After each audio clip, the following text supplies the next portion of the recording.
live. We'll call the Sunnyvale 4B Economic Development Board meeting to order at 5:32 p.m. on Tuesday the 12th. All members are present, and we will open the public forum. Nobody's here. Anybody online?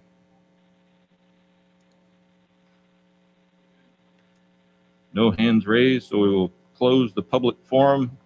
Move on to discussion item 1. Discuss, consider, and approve the minutes from the December 8, 2020.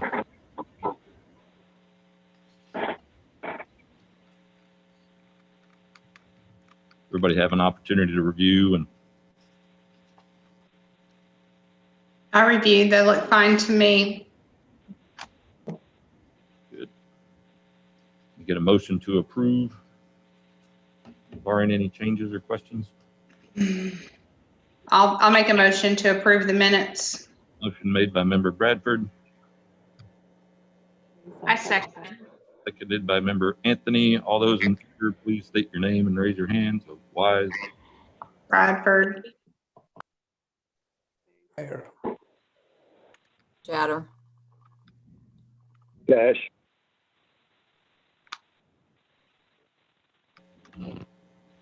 you say anything, Tina? Didn't hear you. Sorry.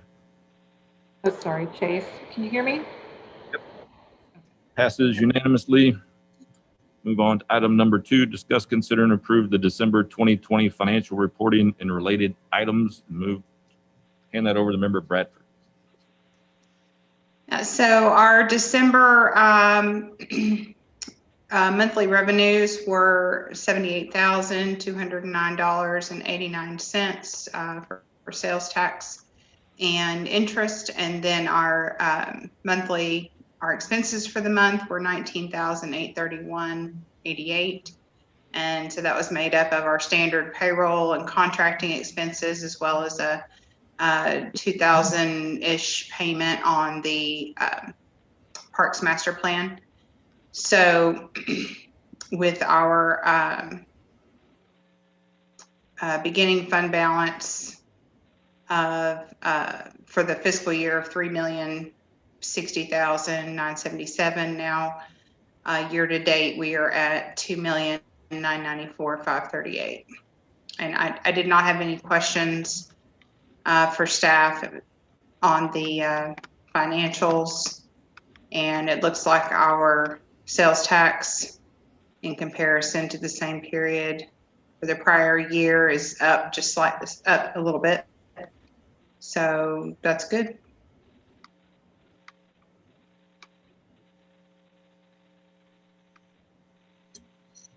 Any questions?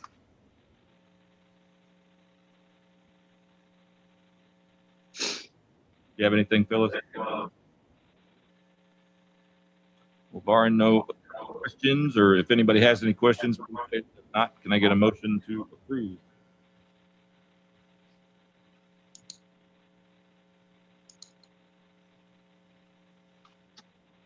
Chase, motion to approve. Chase, Nair, second. seconded by member Nair. All those in favor, please state your name and raise your hands. Wise, Anthony. Chatter. Cash.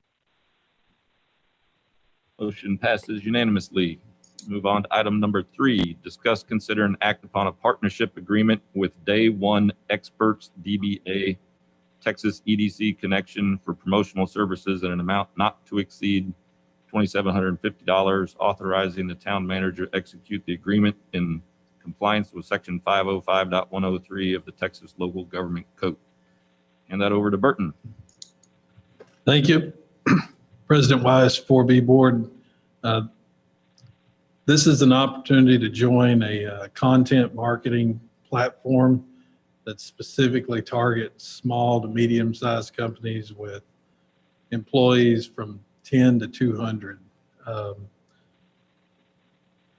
Basically, the program is trying to connect businesses, small to medium-sized business with smaller communities. Companies of this size represent 99% of all U.S. companies.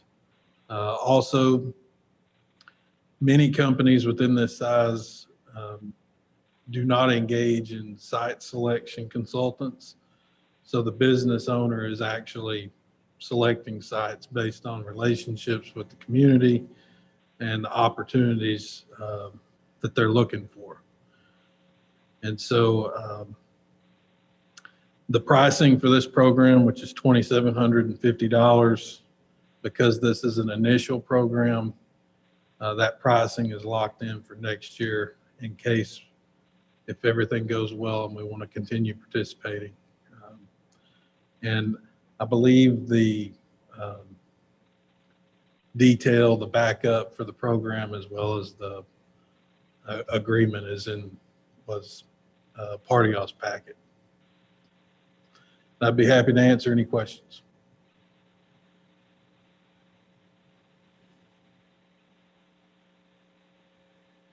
Yeah, Burton and I reviewed this before year end, and then he also reached out to member Bradford, and we approved it.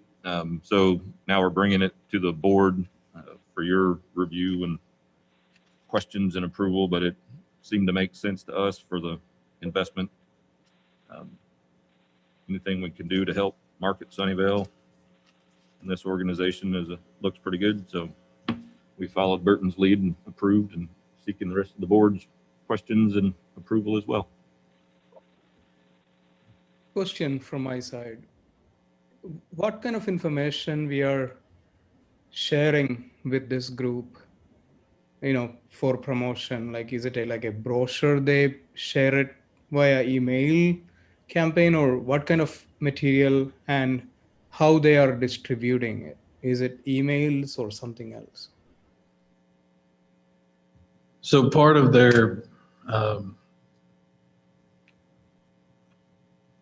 program is, yes, there is an email component to it, but there's also, day one or Texas EDConnection, that is the liaison between, that would be the liaison between the town and these small to medium-sized companies. So they're going to work with those, they're going to be working with those folks and looking for opportunities to partner with some of the other small communities. But there is, obviously depends on what the situation is with COVID and whether or not group meetings are able to come back. There's several workshops as part of the program. We'll have a space on the Texas EDC website, the connection website, and there'll be some marketing and materials that highlight the community on that website. Okay, understood. Thank you. You know how they direct people to the website? I mean, how the word gets out?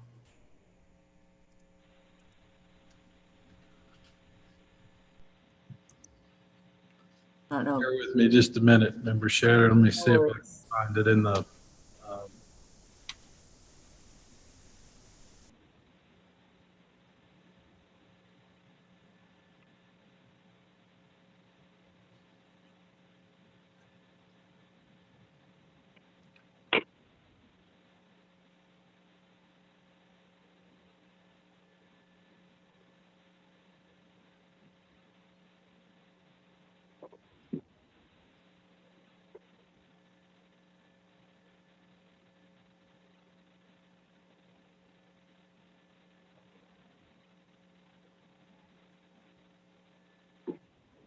It looks like everything is steered through the website.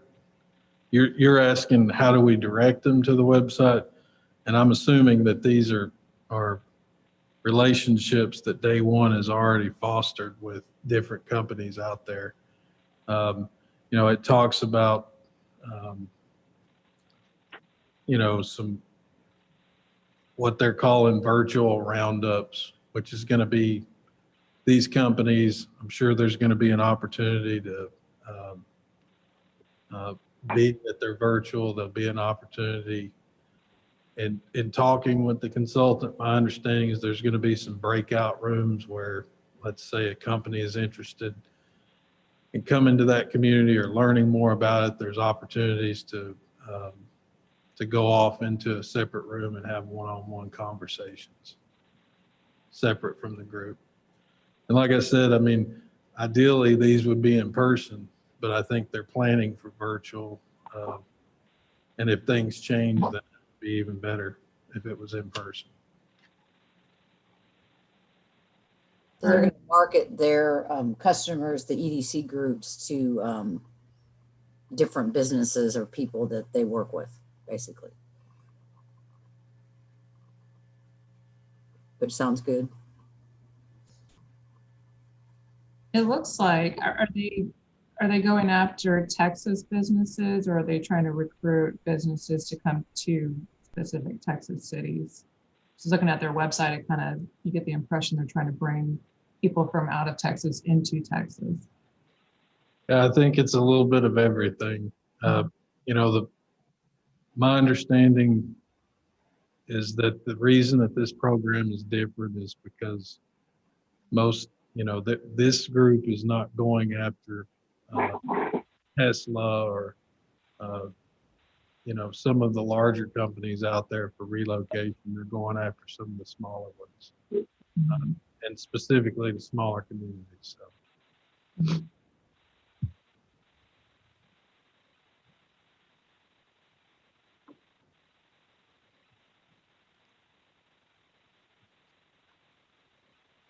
Well, if there's no more questions, I'll make a motion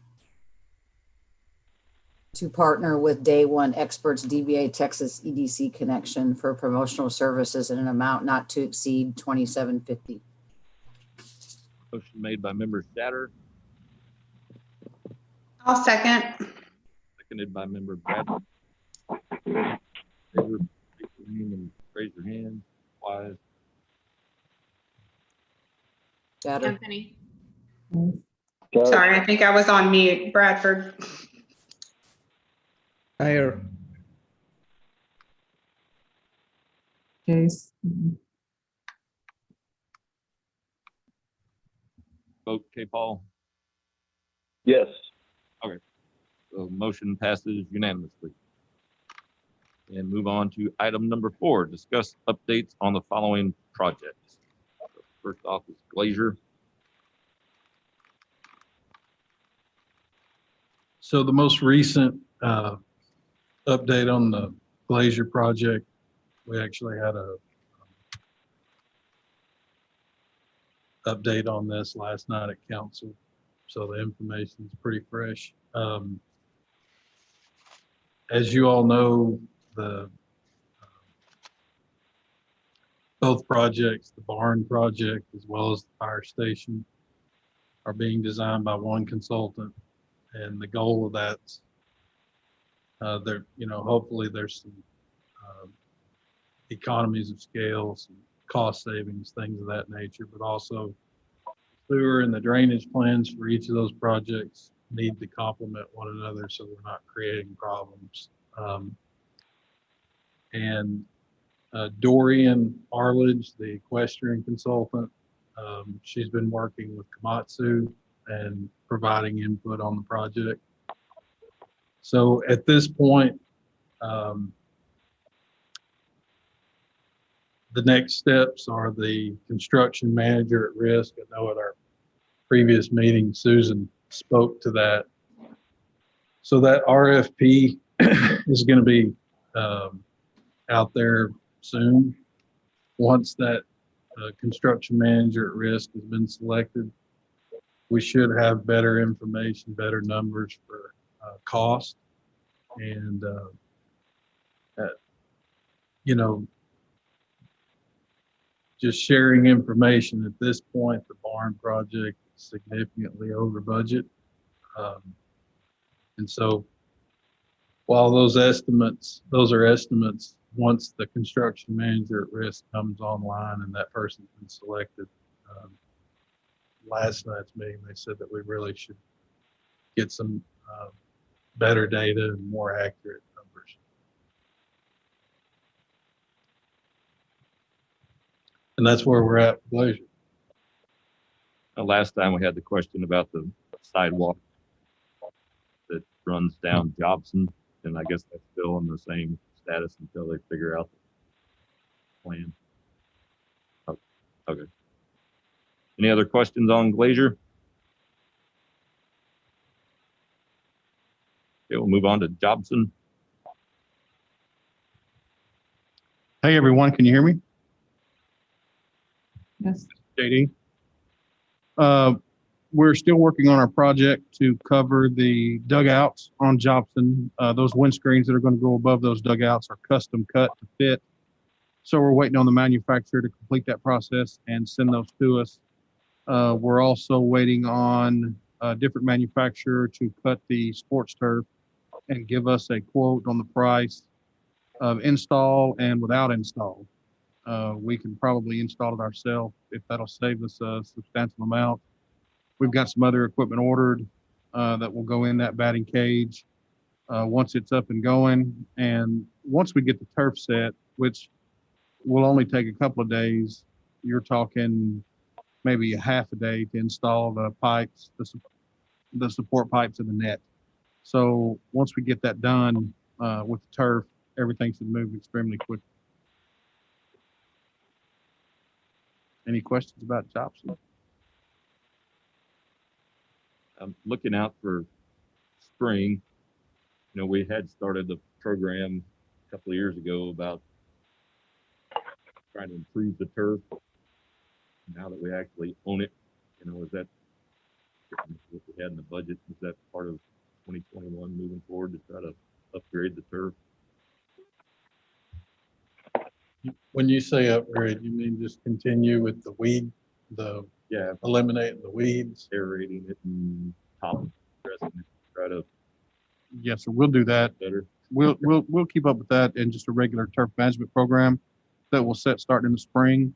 And what you see out there now that we discussed before between what you would call the outfield playing surface on baseball, softball, and the thatch that's on soccer Right. is it's just a crabgrass. Yeah. And as long as we can control it where it doesn't spread out onto the playing surfaces, we probably won't do anything in between there until we figure out what we're going to do on the 5-year master plan, so that we don't put any funds into it and then change direction. Tear it up. Yes, sir.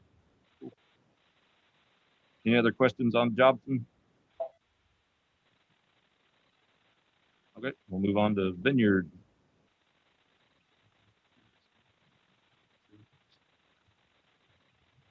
So JD's been working with a property owner over there near the park. Some damage to their fence. Unfortunately, the park is open all the time. So, and it's a quality playing surface, so it's going to draw people.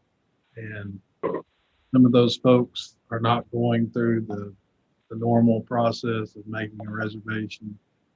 Unless we drive by, we don't know they're there. So as a result, the fields are getting used quite a bit. When the goals are arranged a certain way, and let's say folks are practicing their shots and they miss the goal and they go high, they're flying over the fence or they're hitting the fence at a pretty good rate of speed, pretty good velocity. And that's part of what's damaging some of the fence. We've also had some situations where the fence was being vandalized, where soccer ball was going over. People were pulling out the bottom part of the fence to get access, to get the soccer ball. And at least on one occasion,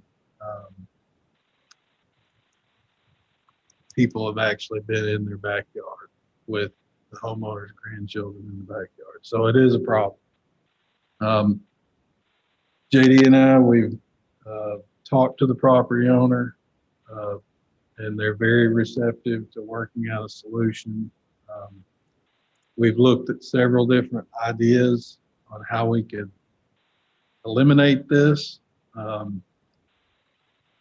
Some of them, there's a netting system that's similar to a backstop. That stretch that goes along that property is 374 feet. Along those multiple backyards, right? Correct. Yeah. So, we're estimating, we would estimate that a project of putting nets up that were 20 foot tall, 10 support, we're probably talking $20,000. We've also discussed, I'm not quite sure all the particulars on whether or not we could raise the height of the fence. I know we would be getting into some development questions in terms of height restrictions on fencing.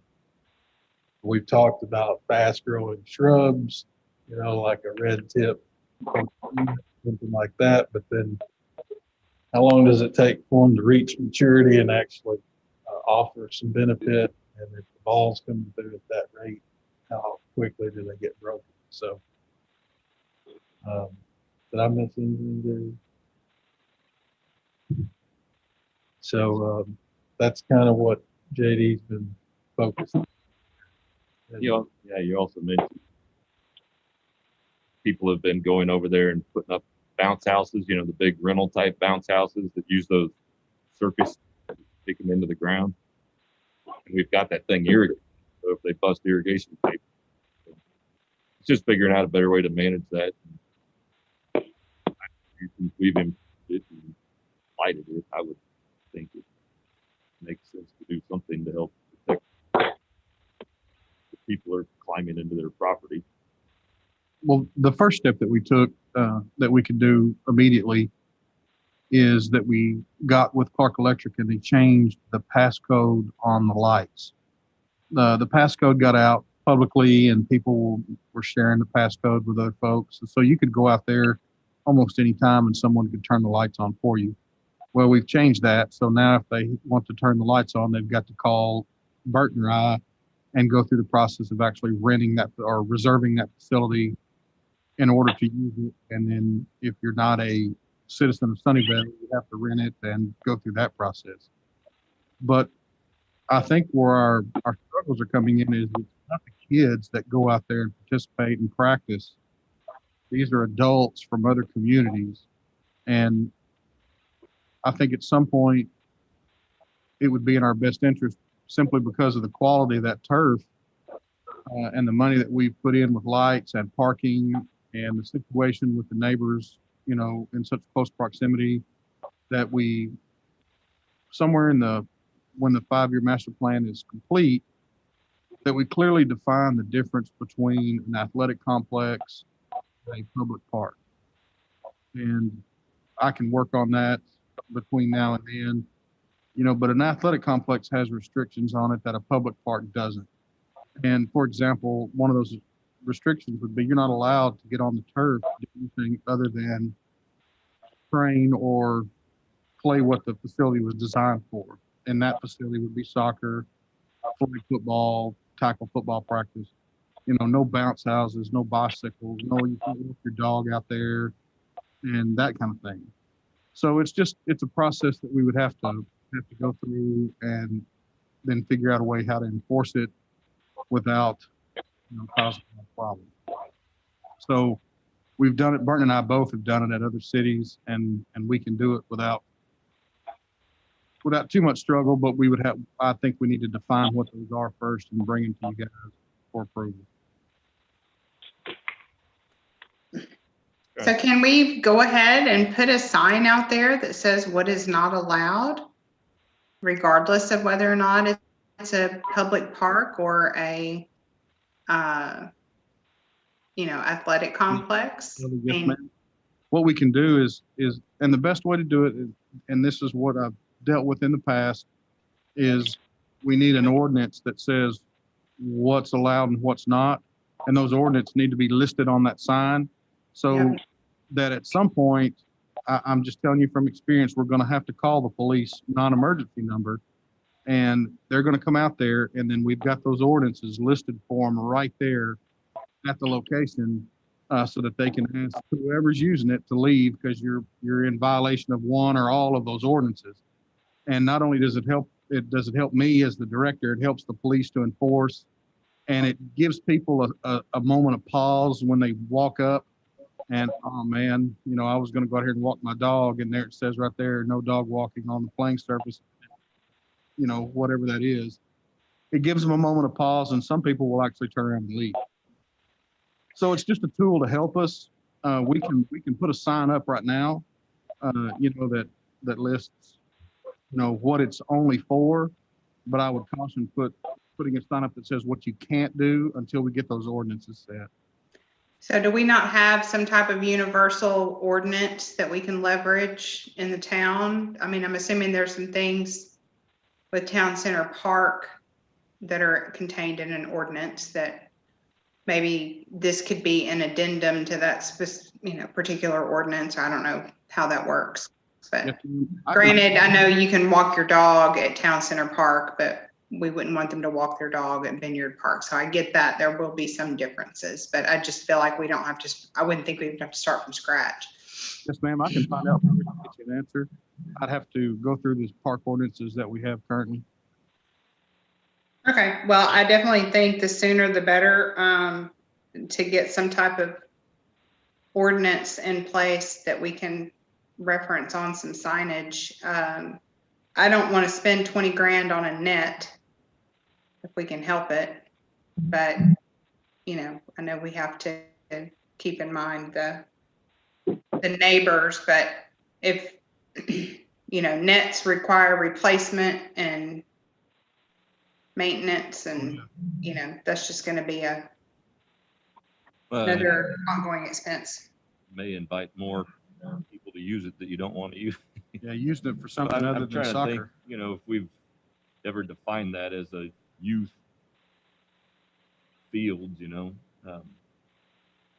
But even if you give permission for one group, you know, I mean, they could kick that ball, right? I mean, it's soccer. So whether we have an ordinance in place or not, if a group already permitted, or if they're even paying a rent, they could still kick the ball to neighbors' property. Yes, sir. But what we're attempting to do with that mindset is cut down the violation right off the top. Yeah, I get that point. Yes, sir. So what you're talking about is damage from, let's say, 25 soccer balls hitting that fence with a 20-minute span to now we've cut it down because we've got some reasonable policy to 2. You know, and that's just an example. And the ones that have, you know, that cross the fence and get into the backyard, those are adults that we're pretty confident that they're not from our community. You know, so we would like to cut that out altogether unless they go through the process and we know that they're there. You know, they're driving up and using the facility to train on, basically without clearance, without permission, and we don't know they're there, and then they're in the lady's backyard or they're doing damage to their fence, and then they just leave. And, you know, it's not fair to her and not fair to the other folks that want to go out there and use it. Do we have any security cameras at the park? At Vineyard? I don't believe we do. No, sir. No, ma'am, we don't. Well, I know we do at Town Center. We invested in some there. So now that, as you said, we've made several improvements to the park, if it's getting more activity, I think we need to consider adding some security cameras to that park to protect our investment. Granted, that's not necessarily going to fix this issue, but it just is.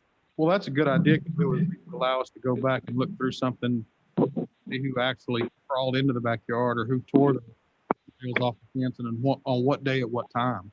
Right. You know, to where at least I could drive out there the next Tuesday at 7 o'clock because that's where they've been. That's when they've come in, you know, in the past, that I could sit there until they show up and at least have a discussion with them. I think the cameras too could be a deterrent as well. If they're there and they know they're not supposed to be there, they're violating whatever signage we end up putting up. Having cameras there, I think, would help deter activity without permission. I'm wondering, is this something that's come up now that we have the lights out there? Because I don't remember hearing about these sort of problems before. Well, I think that it really started to bring attention when the adults got into the backyard of the lady that lived in the front, and her grandchildren were in the backyard playing, and she looked out the window and there's a grown man in the backyard that she doesn't know. Mm-hmm. So I think that's when she brought it to our attention. Now the lights really don't affect it that much because you're looking at people using it 9 months out of the year when it stays daylight until 8:30 or 9 o'clock. And the lights only come into play during the fall and winter. So this is happening even when the lights aren't being used. Okay, so it's not just something that's happening after hours later when you need the lights to actually use the field. Yeah, no, ma'am. It's most likely a year-round thing. We don't get it as much in the spring or summer because we actually schedule that field for our local associations to practice on. And so if you drive up and it's full of, 50 kids practicing soccer, and you're a 35-year-old man with a couple of guys that will kick the ball around, you're going to turn around and leave and go someplace else. So the greatest deterrent is the more people we can keep in that park from Sunnyvale using it through our association, through scheduled practice, or through scheduled programming through the Parks Department, the more people that we don't want there that won't respect the facility and respect the neighbors in the front, the more they'll stay away. Mm-hmm. Yep. Well, I'm in agreement, so I'm wait till we hear back from you on the ordinance stuff, and then anything that we already have in place, if we can get signs posted, and then follow your recommendation on what Yes, sir. makes sense. And then we have invested in cameras in the past. They're fairly inexpensive, so that's another easy way. And with the fire station still there and the library, it would be pretty easy to get some.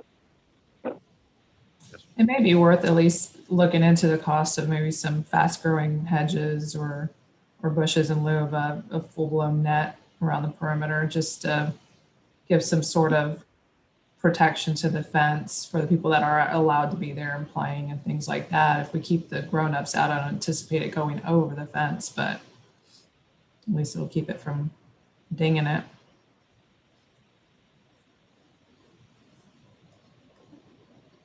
Agreed. I have to go back out there and walk the sidewalk again, just to refresh my memory of the distance from the field to the fence.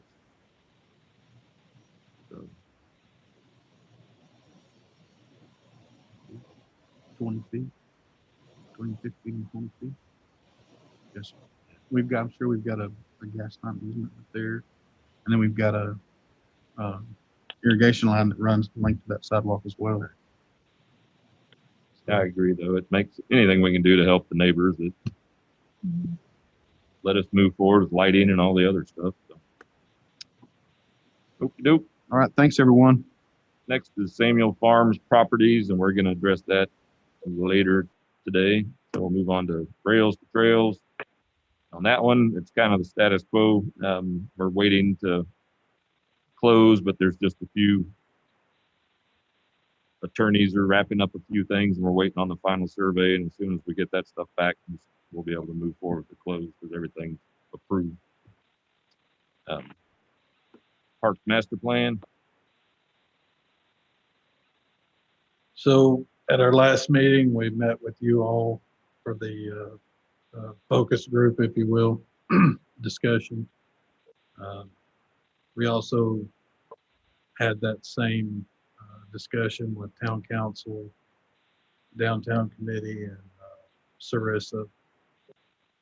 Also, Sarissa completed, MHS had sent out a athletic survey, kind of a programming survey. And Sarissa was really prompt about that. They completed it. And basically it gives Hunter and MHS, information about their participation, various things, some information that we didn't have prior to. So that was good. We've got an upcoming meeting we do quarterly Susan and town staff do a quarterly HOA leadership meeting. We're not going to go in depth at this meeting because we've got some other things to cover, but we are going to offer the opportunity to have a separate meeting with them and Hunter, kind of like we did in here. And then JD and I are working on scheduling a meeting with Sunnyvale ISD, with Doug and with the athletic superintendent, to discuss just more of, similar topics. As a follow-up from last month, you all had asked about sending out the survey again, and I did check with our consultant. They didn't really recommend it, given that we had 29% return, which, I think a lot of the survey responses in some other communities were as low as like 3 or 4%. So they felt like 29% was a solid showing. Also, at last month's meeting, you all had asked me to find out about our social media reach. So I checked with Erica, our public relations and events coordinator. For the month of December, Twitter had 7,040 impressions with 282 visits. And she shared with me that a lot of times that's content that's getting retweeted. Instagram had 491 followers, reached 287 people with 41 interactions. Town's Facebook post reach was 2,800 with 23 people engaging with the post and 500 page views. So that's kind of where we're at with the park.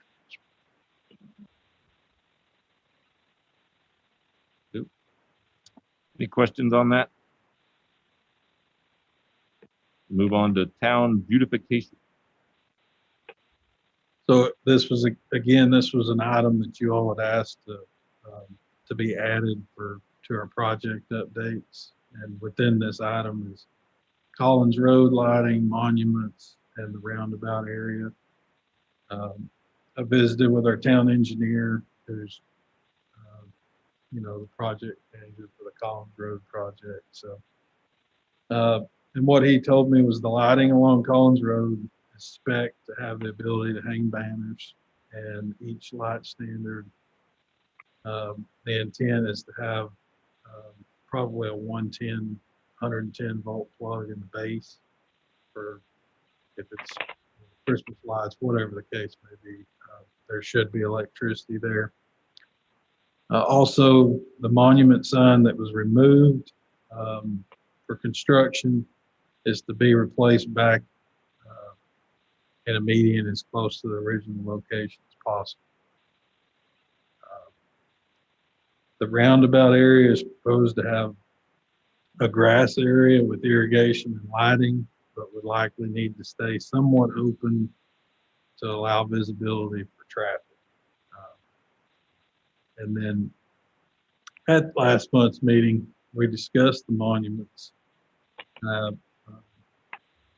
I was unclear and wanted to get clarification from you all.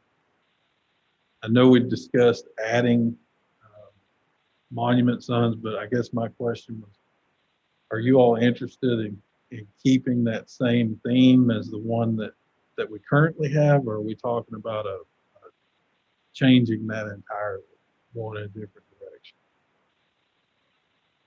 I was personally thinking we'd stay consistent across the town. There might be different sizes and everything, but the majority of the new construction is doing the same appearance as town hall up here. So. Right, and I like that one. If we go with something different, then you're talking design cost. You may not incur that if we use the same signs. Yeah, I like our existing monument sign. Where are we thinking about adding more? Because we talked about it, the line and trip out that direction, and then up on the north end of College. And then, potentially Oh, the bridge gets rebuilt up there to get things as you're coming off of Beltline going east. Or you could do one, I just don't know where you do it, farther east on Beltline, on the other side of CVS and the neighborhood over there. I just don't know where it would, since that's Sunnyvale on the other side of Beltline. And to get them in the median on Beltline, we might have to do something smaller, but similar to the other one.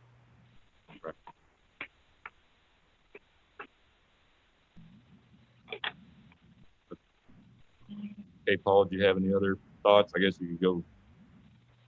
Yeah, the one we have north of 80 technically is well inside Sunnyvale. So, I mean, you could do the same thing over there on the east side of Beltline. But eventually, whenever those roads are redone and everything, it'd be nice to actually have them at the entry point to the town. One on the south side of 80. You could still have one on the north side for the people that are exiting 80. I think the other place we talked about is Clay Road, where it crosses the railroad track, turns to Sunnyvale from east, over Right. by the used to be Daltile, whatever it is now, Mohawk. Yep. Something along that area too. So, yeah. I noticed they're putting up new street lights and other stuff over there, just south of Sunnyvale. So that would be a good spot for our industrial district. Did they say we couldn't put anything in the roundabout, or it just couldn't be too big? Sounds like it would have to be low if we do anything.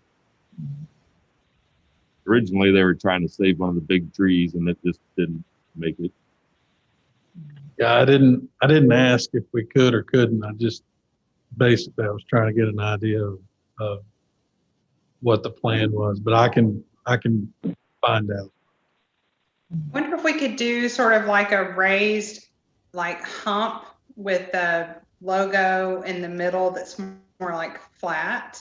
Have you seen when you go down the Highway 80 service road and you see the big, huge Texas that they have there in front of Life Community Church on the service road?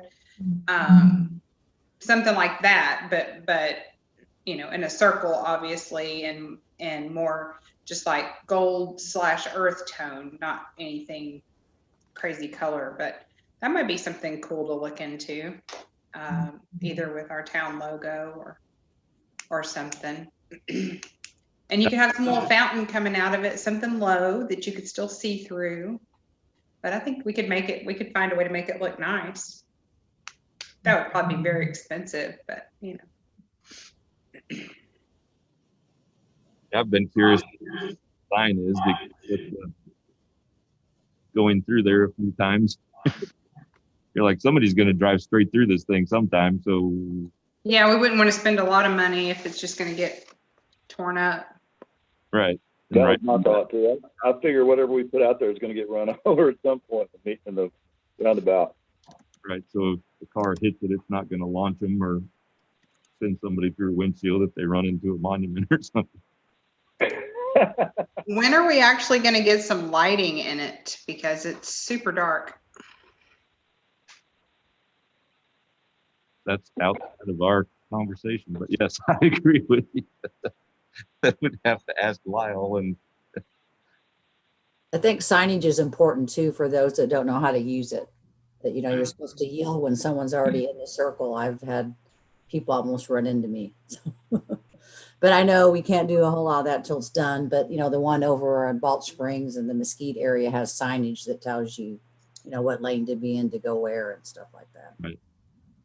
Yeah, it is different because ours is going to be 4 lanes, north-south, going into 1 lane, exiting east-west 1 or 2 into a 2-lane road. So it's a unique setup, that's for sure.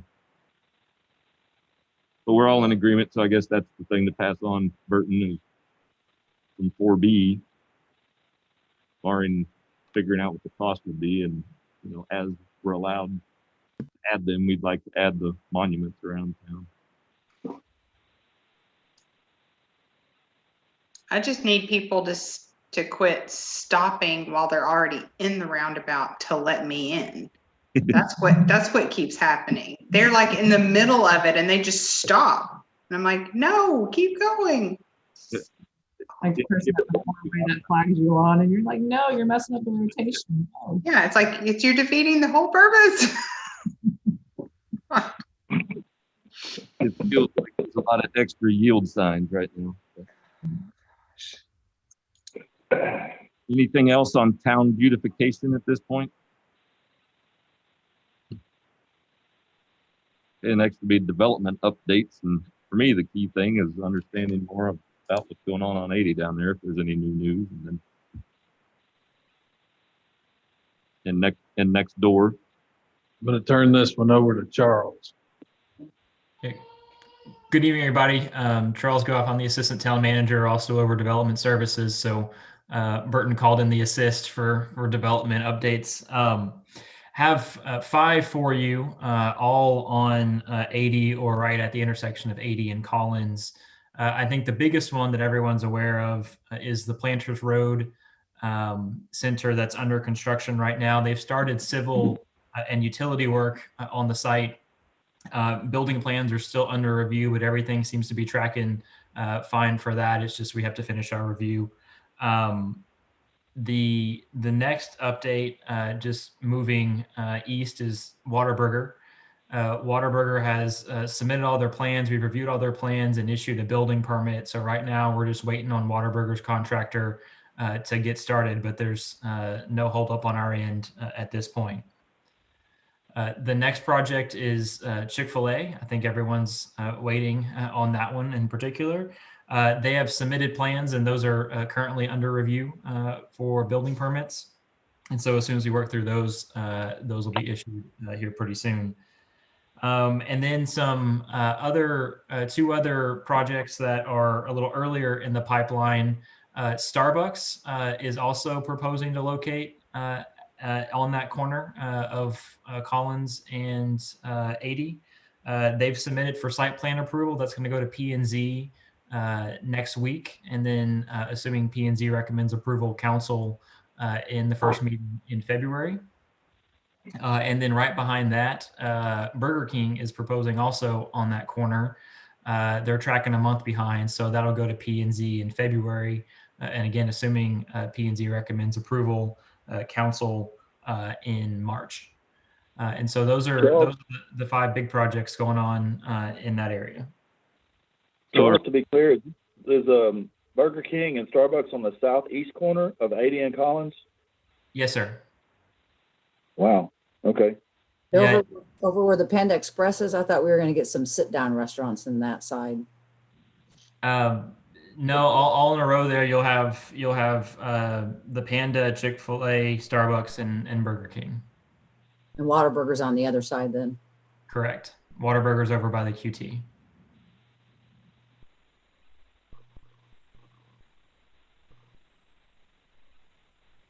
Any update on next door over here on when they're planning on opening up Settler's Table?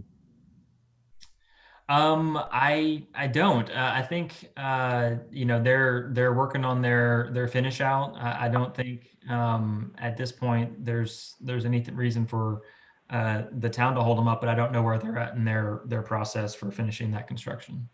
Okay. Yeah, my feedback was they were just waiting so they could be 100% live on day one instead of having to do any slow open and delayed everything. Yeah, we went through the process. They requested the ability to sell alcohol, so we went through that process. We approved them for that. I believe they've submitted all the paperwork to TABC. I don't know if TABC has issued their permit or not yet, but again, we've done everything we need to do on the town side to get them open. That's my understanding too. They wanted everything to be ready to go and not a phased approach, if you will, so that when they're ready to open, they're ready. Okay. And then just any update on 80 highway at all? As far as the reconstruction? Right. Whenever. I know TxDOT is in the early stages of beginning the design, but I think we're still a few years out from actually seeing construction. Okay. It's interesting that everything is happening south of 80 so far on the 80 Collins corridor.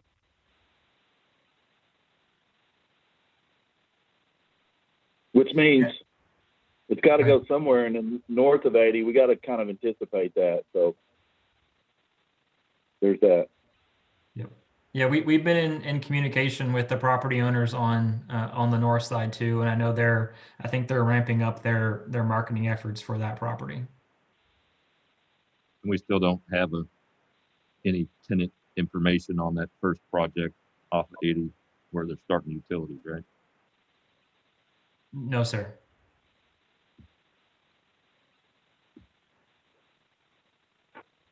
Any other questions or?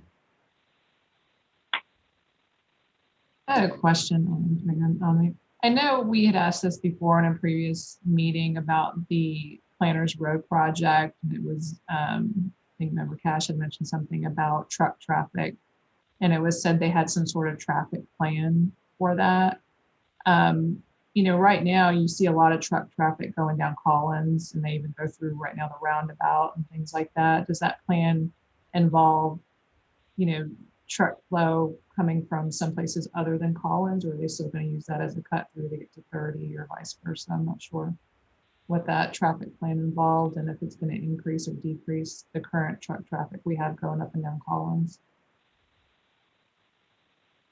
So that I don't believe there was any traffic plan that dictated like what public streets they could drive on. I think the traffic plan that was referenced was more internal traffic flow on the site. There wouldn't be any specific prohibition on them using any public street, including Collins. Okay, so I think I misunderstood that then when I said traffic plan. So really there is no traffic plan. It's essentially we can count on more trucks. Yes. My understanding was their primary entry exit is off of 80. Right? So, I mean, Right. Yeah, I think yes, the vast majority of trucks will enter the site off of 80, and I would imagine a good portion of them would use 80 to get east and west. But as far as where else they go, yeah, there's no prohibition on whatever road they want to use. other than we do have our hazardous routes and truck routes and all that. Sure. Yeah. Okay.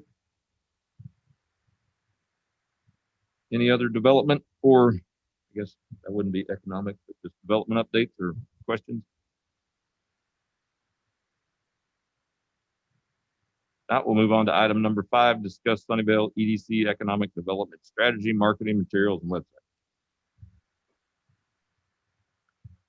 So this is the follow-up from last month. You all had asked this to be put on the agenda. And, part of this, I've been working on this behind the scenes. We've talked about it at several times, just to kind of bring y'all up to speed with some of the things I've been working on. But I've gotten several proposals for website services, market research. After researching some of the EDC websites that were out there, one of the most important things is for any EDC site, since it's working for you 24/7, is current data for developers to use. And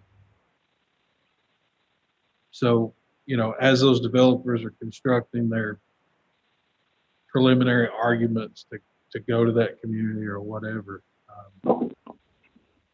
we've seen, I guess the one thing I would say is all of these proposals, all of this type of information, our website, all of those things get expensive and hurry. And, we've seen development as Charles just gave y'all an update. We've seen development.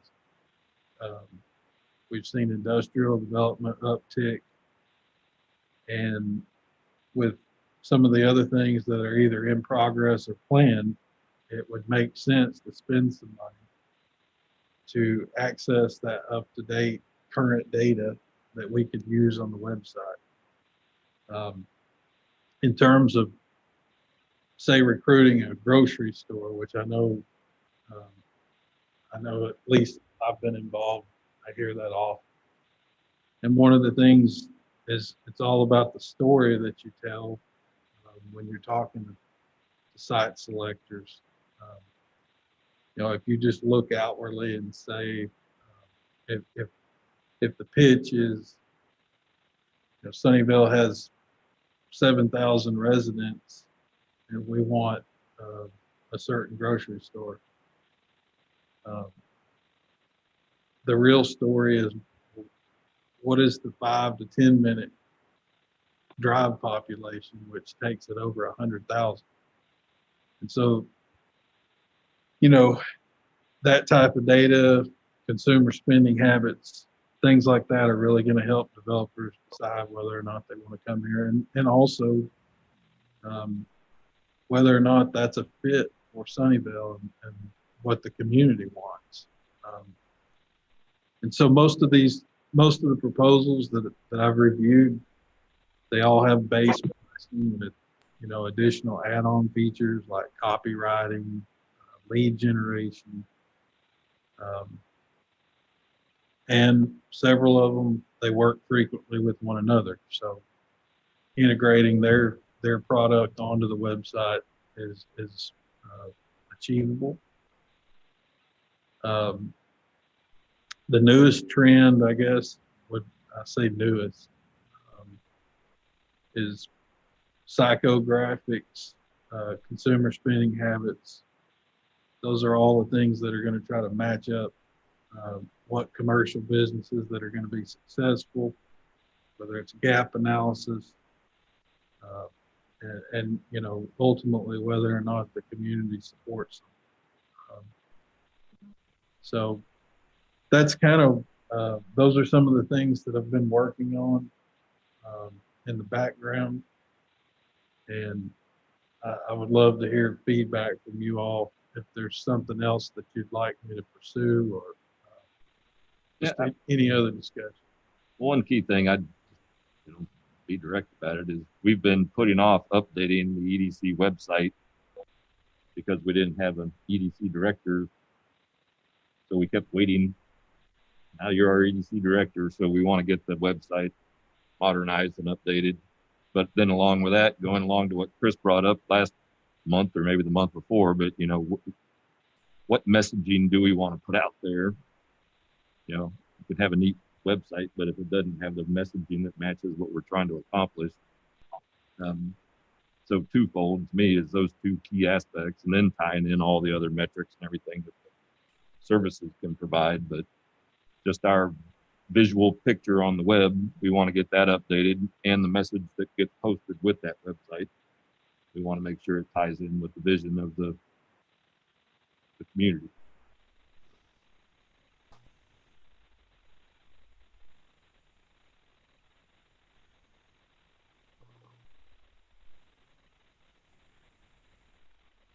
Is that what you were meaning, Chris, going back? Yep. Well said. Thank you. It's been weird with the whole COVID because we're not having those extra visioning meetings and all that kind of stuff. We've done them all, but it's been a long time. And what we did in the past may still be active, but need to confirm it and then get it out. So just to add to that, see, we have if I'm right, we have no shortage of retail businesses coming in town. We just heard a few of them, right? It's keep on coming, right? I think our focus should change it to a little bit more towards medium. I don't want to call it as large, like medium type employers, if they could open an office, right? And what kind of is what we need to figure out. And that is where we should relate our messaging, or what is that is welcome here in Sunnyvale, right? Or what is our preferences? I think we talked about this in the past.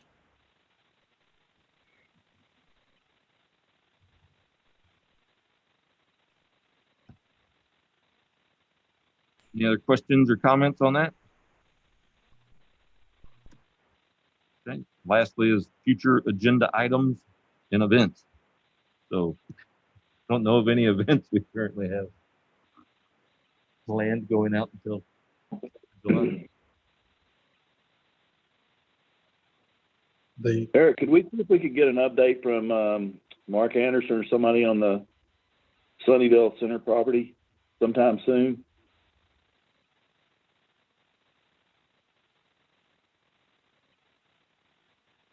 You know what I'm talking about? Yeah. Okay. Yeah. Between the new development and the gas station. Yeah. Yeah. We add that. We might just get yada yada from them, but I mean, stuff is starting to happen now, and I would think that it'd be in their best interest to start moving forward with some of their plans and ideas.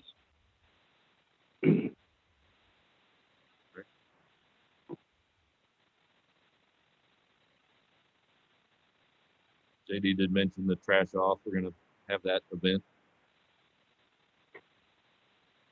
in April. So that's a ways out.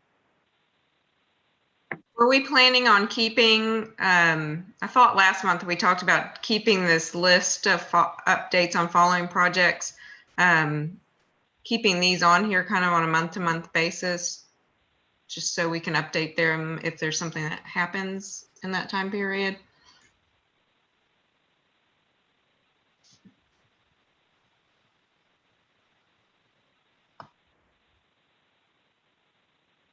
That's what I would like to see happen. Hopefully that's the plan. I agree. Yeah, the plan is to keep it on there. Okay.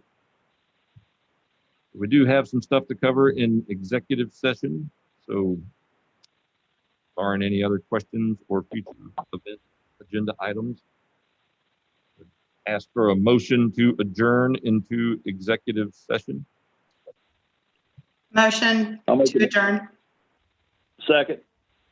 Made by member Bradford and seconded by two people. Who was that? Cash. Cash. Okay. Seconded by Cash. All those in favor? Wise. Anthony? Bradford. Cash. Cash. Case. So we will adjourn into executive session, and you guys can follow the rules on your information at 6:36 p.m.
So at 7:17 PM, we will reconvene out of executive session.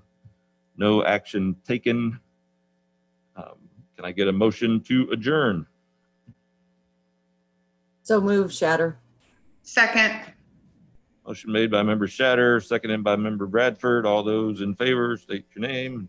Wise. Bradford. Anthony, Higher. Case. Motion passes unanimously. Thank you, everybody. Thank you, everybody. And have a great new year. Bye, thanks. Bye-bye.